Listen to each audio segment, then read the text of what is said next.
legacy. What does the Madiba legacy mean to you as a South African living in New York?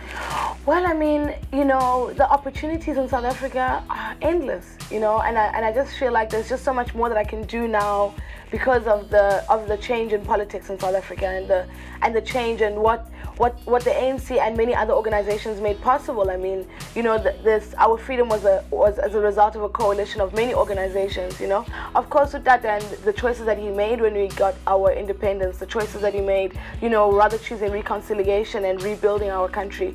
And, as a result of that contribution, we have such a vibrant country, so many opportunities, and it's just an opportunity for the world to look at South Africa as an example of people coexisting. Our leaders and our politicians should make sure that they deliver the promises that they made, but at the same time, I feel that the minority that benefited from the apartheid system, post-1994, they also made a commitment to, rebuilding our country.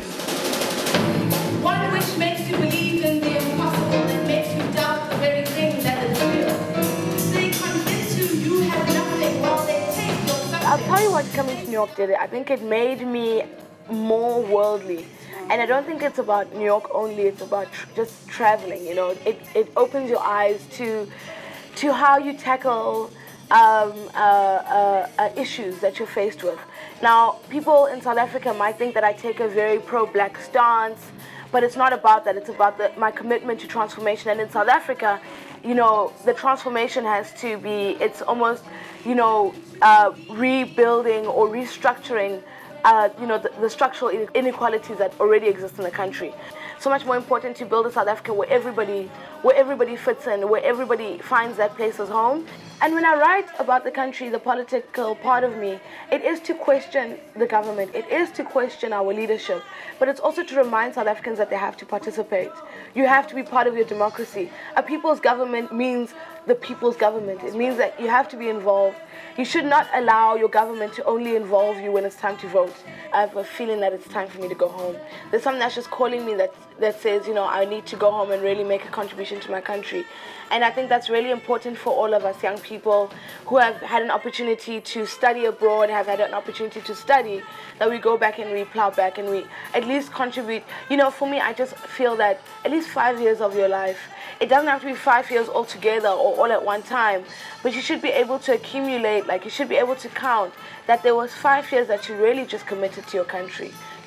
So I really want to go back home. I really want to work in education for a little while because I think education is really important.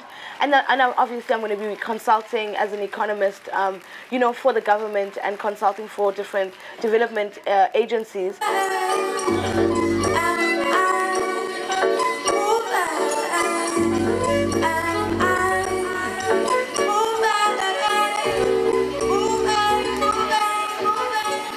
There's people that died pursuing this freedom of ours, so that the people who died, getting us to where we are today, that they didn't die in vain. And I think that's a very scary reality that's becoming apparent in South Africa, and not only in South Africa, all over the world. The youth is becoming more apathetic and less aware of, where they come from and where they're supposed to be going. So I'm Nomisupasta, otherwise known as Nomsa Mazwai, but my stage name is Nomisupasta, and you're watching Global Grind.